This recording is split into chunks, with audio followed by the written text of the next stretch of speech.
Pistons coming back a 21-0 run in Game 1 as the Detroit basketball team had a reversal in fortune.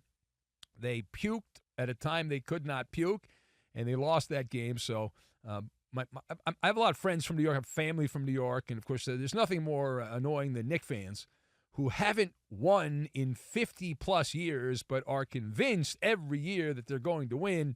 It's a fascinating dichotomy, the Knickerbocker fan. Anyway, so the Knicks won Game 1. They came back. Didn't really play all that well for 3 quarters, but in the fourth quarter went gangbusters, and they won the game. So now, of course, they're going to win every game in this series. That was Detroit's chance, blah, blah, blah, blah, blah. So if you didn't see this game, it was a total domination situation, but it was very similar to Game 1. Very similar to Game 1. Cade Cunningham, 33 points, 12 rebounds.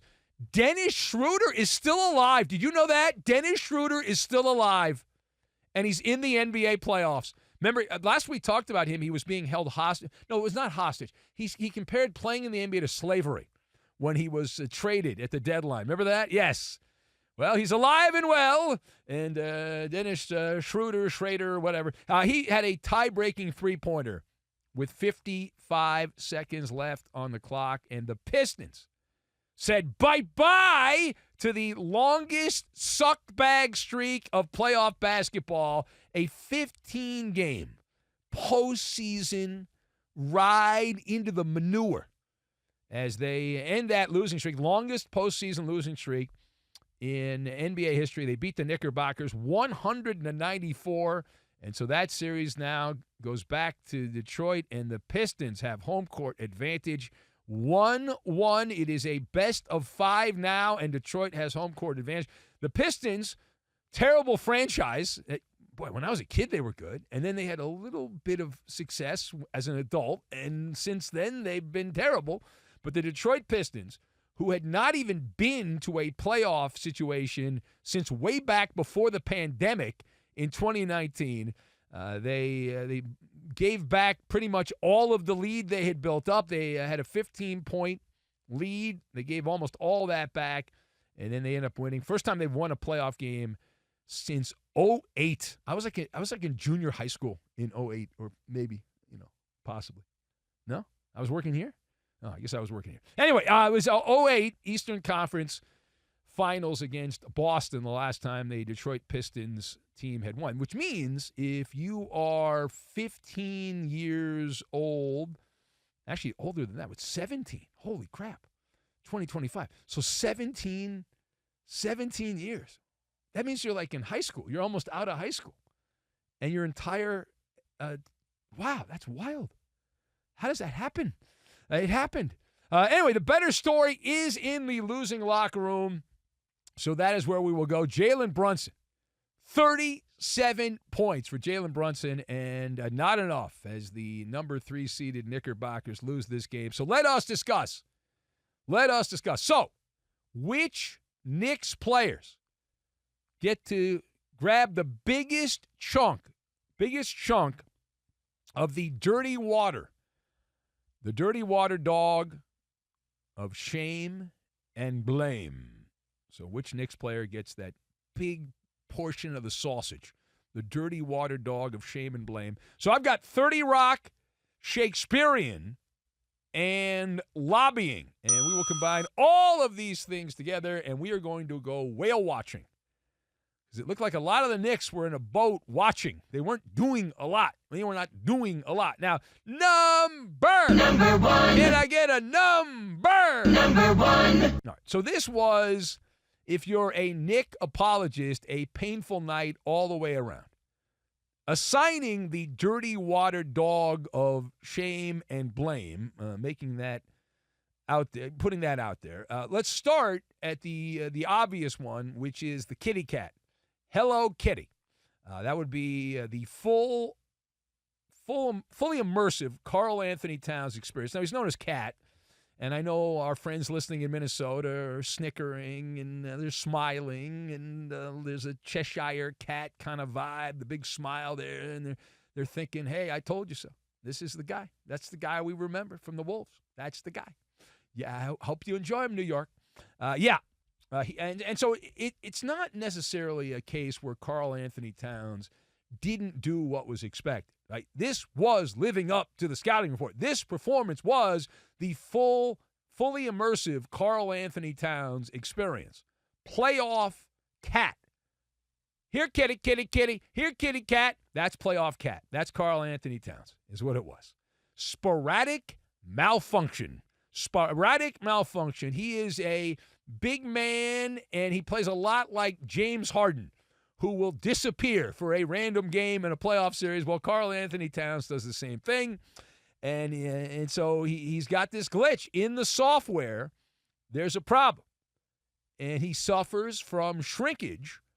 It's like he's in cold water in the playoffs there in big spots. Towns had a pedestrian stat line, 10 points, 6 rebounds, no assists for Karl Anthony Towns. He played 33 mostly useless minutes. We mentioned whale watching, like he was just out there whale watching, right? They might as well have put Fat Joe out there. He was in the crowd. Fat Joe could have done the same thing. I put him out there. Karl Anthony Towns was 5 of 11 from the floor. But that, again, does not do it justice, right? Does not do it justice because the second half was a special kind of manure. A special kind of manure. You see, Karl Anthony Towns played the second half of Game 2 like 30 Rock. Remember that show 30 Rock? Tracy Morgan. Remember when he was at the Knicks game a while back and he vomited all over the court? He rode the vomit comet. He upchucked all over the court there. That was Karl Anthony Towns in the second half. The only difference between Tracy Morgan and Karl Anthony Towns is Tracy Morgan was taken to the hospital. Karl Anthony Towns stayed on the court. You, who might not have even watched this game, scored as many points and as Karl Anthony Towns. I scored as many points as Karl Anthony Towns in the second half. He pitched a shutout. Did not score a single point in the second half. Goose egg, as the Joker says. Karl Anthony Towns, 0, a zip, and a zilch, nada. He got, as my grandfather would say, bupkis in the second half. And so there you go. That is a $220 million ball player. That is a $220 million. The Knicks gave him the $220 million. He's got the $220 million, $49 million a year. Guy doesn't even score in the second half of a home playoff game. Not a road game, home playoff game. And that's Karl Anthony Towns. It's hard to take the Knicks seriously. As much as we enjoy Jalen Brunson, right, the way that Brunson plays, there's an edge to Brunson game and all that. The antithesis of that would be Karl Anthony Towns. And so having them together, now there are others, right? OG was oh no, Anunoby was no good, and he was bad, but he's a supporting character. Karl Anthony Towns is supposed to be more than that. The expectations are higher for him, and he did not do it. Now, page 2. One of the big talking points from this Knicks-Pistons game were people up in arms. There was a lot of finger-pointing and blaming and shaming when it comes to a Knicks player who actually had a great stat line and played well, not great, but well for the Knicks. What do you make of the criticism of Jalen Brunson embellishing contact throughout the game as the Knicks go down? So what did you make of it? A lot of criticism as Jalen Brunson was flopping around, the old floppa, is what he was doing. So the criticism of Jalen Brunson, the word is the E word, expected. It was expected. But now Brunson, I like watching him play. I didn't think he would be able to do this. I remember when he was with the Mavericks and he had this really good playoff run when Hookah Luka got hurt.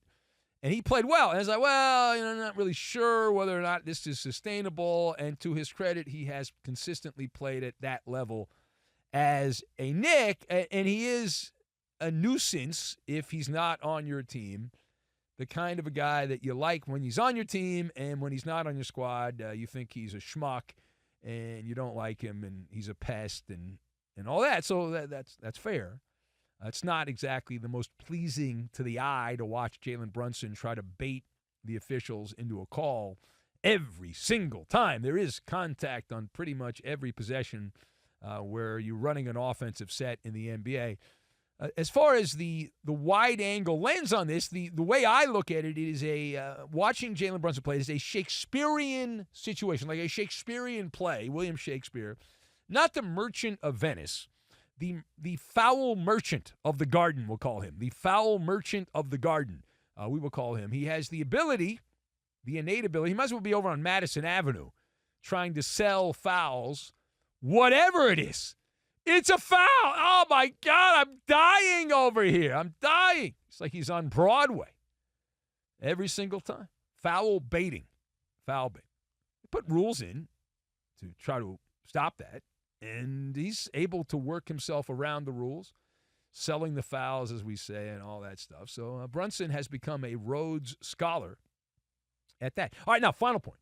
Speaking of the foul situation, there was one person in particular who was huffing and puffing following the game, very upset, and that would be the head coach of the Knickerbockers, Tom Thibodeau. Tom Thibodeau. That's right. He was very unhappy. Very, very unhappy there after the game. The head coach of the Knicks. He argued against Cade Cunningham getting so many foul shots in this game. And he said there was marginal contact. Well, rather than me give you the quote verbatim, here is Tom Thibodeau commenting on the officiating. Take a listen.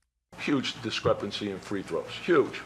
Huge. So I got to take a look at that. Okay. I don't understand, how on one side, you talk about direct line drives, the guy's getting fouled and it's not being called, right? So, and look, I really don't give a crap how they call the game as long as it's consistent on both sides. So if Cunningham's driving and there's marginal contact and he's getting to the line, then Jalen deserves to be getting to the line. It's really that simple. Okay, so it's that simple. There you go. We recorded that. Doesn't that sound like old school audio from like the 1950s or something, like 70, 75 years old audio or something like that, Tom Thibodeau. We had a tin can and a string. We recorded that. All right, so you just heard the audio, what is the Knicks coach, Tom Thibodeau, looking to accomplish with that rant about the officials? What is Tom Thibodeau looking to accomplish? So my word on this one is politicking. That is my word, is politicking. It is the time of the year. Here we are in late April, and this will go on through May and June if you watch all of this. Tom Thibodeau is politicking for calls. He's lobbying. He's lobbying the referees and the league office, and they monitor all the sound bites and all this nonsense by publicly condemning, by pointing out the inaccuracy of the officials. Obviously, you know what that means. There is inconsistent work here. And my entire life, the reason the Knicks haven't won championship my lifetime is because of the officials. Everyone's out to get New York teams, obviously.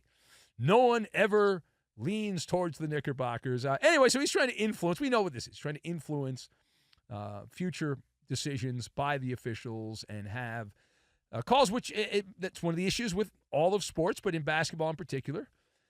It's what you choose to enforce, much like police work, right? There are laws for everything. What do you choose to enforce? What do you choose not to enforce? And in the NBA, what do you choose? They've actually let the players play a lot more in the playoffs, the first couple of games, than they had in the past. So anyway, this is a common tactic, what Tom Thibodeau is doing among coaches, especially during the postseason here, where any call could turn the whole season and series around and all that stuff. And I watched the Knicks, and it's pretty much if Jalen Brunson doesn't get to the line, there's a lot of ISO with Jalen Brunson, and if that doesn't work, you're just shooting jump shots, and you don't usually get foul calls on jump shots. But what do I know? I just host the overnight show. Anyway.